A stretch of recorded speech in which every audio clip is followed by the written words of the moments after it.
Jiu-jitsu for self-defense, all right? Specifically Brazilian Jiu-jitsu for self-defense. What is my opinion on it?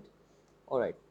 Uh, Being very honest, I personally am addicted to Jiu-jitsu, all right? But I also do Krav Maga, and I'm going to try to be my objective best here to give my opinion on the same, all right? Jiu-jitsu is amazing, all right? But for self-defense, all right, I wouldn't put it right up there with Krav Maga, okay, in the initial levels. Now, you need to understand that there is a learning curve to everything, all right? The things that you learn in Jiu-Jitsu are very technique oriented, all right? You take longer to learn them, even though they are extremely effective in a one-on-one fight, all right? It allows a person who's much smaller to take on a larger opponent who's untrained with major dominance, all right? Because once a person is taken to the ground, their strikes do not have much power, and the person who knows to control the fight on the ground generally wins. But that's in a one-on-one situation. If you're learning self-defense, all right, one, the fight is not always one-on-one. Two, you want to survive and get out more importantly than engage and get into a fight and control the situation. Three, you do not want to be dependent so much on technique and like non-violent methods of dealing with the situation that the others get an opportunity to corner you, control you, or beat you down. All right. My favorite example is a bunch of wrist locks that are taught in judo and jiu-jitsu. All right, it takes a lot of skill to pull off a wrist lock against an aggressive opponent, even if he's untrained. All right, and if you try to keep doing a wrist lock in a regular street fight, you are going to get clobbered. All right, and a lot of things that are taught in jiu-jitsu today, okay, are more from the sports school of jiu-jitsu. You're more learning things that are technical and counters to counters and so on. Whereas what happens in a street fight or an actual fight scenario is not a sport. It's just rampant aggression going over you, right? So if a blue belt in jiu-jitsu goes up against any untrained guy, even if he's bigger than him, stronger than him, one-on-one, my money is on the jiu-jitsu guy winning, all right?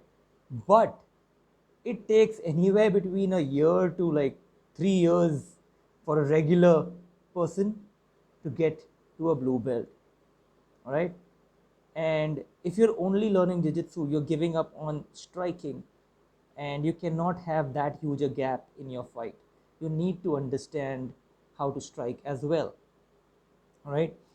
So if you're learning jiu-jitsu for self-defense, one, make it clear to your instructor, your coach, that that is your purpose of learning jiu-jitsu in the first place, all right? If you don't communicate it to your coach, it is not his fault that he's teaching you sport jiu-jitsu, right? You need to be clear in your communication to your coach and what is your purpose of learning, all right? Once that is clear, okay, there are a lot of things in jiu-jitsu that absolutely enable you to non-violently dominate an opponent, and that is beautiful. All right, this is one thing that is not available in other martial arts and forms of self-defense, is non-violent dominance. All right, how do you submit a person without brutally hurting them? And this is extremely effective in the case of bullies, right? In tackling bullies, or among friends who can be a little rough on you, all right? Because you don't always want to hurt them, all right? You just want to make sure that they know not to mess with you, they apologize, or they make their distance and keep away, all right? When I'm teaching Krav Maga, most of the reactions to an attack are pure aggression and pure violence. And sometimes pure aggression and pure violence may not be the answer, right? You need to be able to quietly control the situation, dominate the opponent, and put them in their place.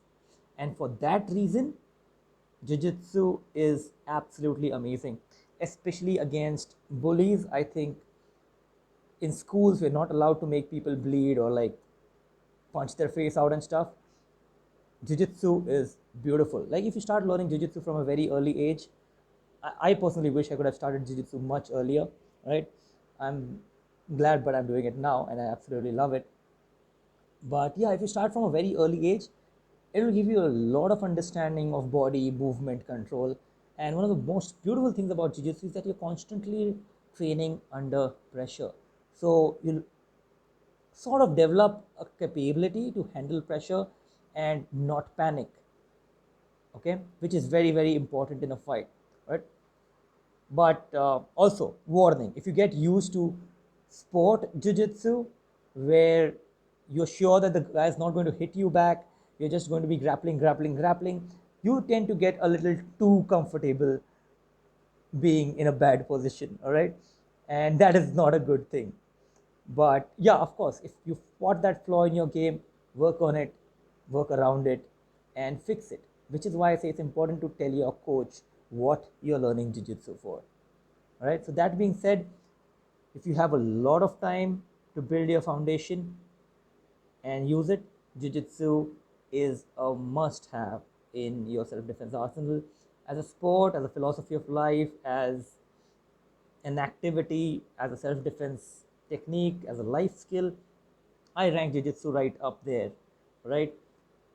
But make sure you at least have your basics of striking slash Krav Maga in place, all right? If self-defense purely is your goal, because a lot of things about reactions, de-escalating a fight, not getting into a situation, escaping quickly, having situational awareness, these are things that are generally overlooked by most jiu-jitsu coaches when it comes to self-defense. Even when most jiu-jitsu coaches are teaching self-defense, they have a very sport mindset to it, all right, like control an opponent, control his arm, hold it at a break point or break it and hold it, whereas that would be counterproductive if it's a pure self-defense scenario against a mugger or a street thug, all right.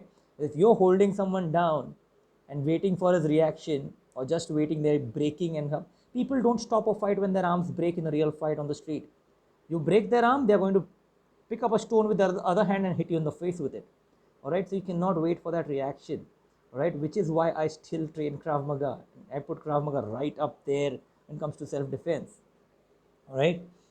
So be very clear of what you're learning it for and what are you going to take away from it, all right. If you have that in place, I guarantee you jiu-jitsu will be one of the best investments you make in your life for the long term, all right. So what is your opinion of it? Have you ever trained jiu-jitsu? Have you ever trained any other martial art? And what has been your learning experience from that martial art when it comes to self-defense? And have you ever had an encounter where you think you should have known a self-defense skill?